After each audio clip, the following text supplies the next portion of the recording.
Hi everyone, welcome to the Fire Mountain Gems and Beads jewelry making studio. My name is Rose and oh my goodness, have you ever done this? I was working on this bracelet and look at how much thread I have left. That is it. That is not enough to finish a bracelet. So what do? Well, when you're working with Fireline, which I am, it's one of my favorite beading threads, what you do is you add a piece of thread. Now there's lots of ways to do this. I'm going to show you my favorite way. First of all, remove the needle. I don't need that. Then get myself another piece of thread. Haha. Yeah, most people think I'm going to just tie a square knot. No. That's much too easy. Well, it's not as easy as this is going to be. I'm going to tie a knot. Yes, I am. And I am actually going to tie a square knot.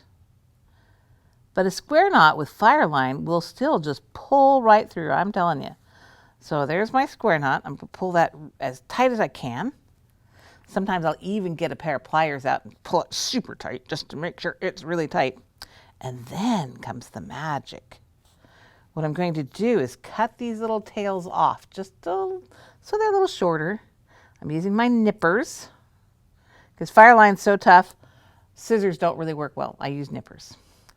And then I grab my thread burner. This is a really cool tool to have if you're a seed beater. And I'm going to melt the ends of this just a tiny bit so that they form like a little ball. So I push the button to get it heated. And then I make just a tiny little ball on the end of each of those. I hope you can see that. It's just tiny, like the antenna of an insect or something like that.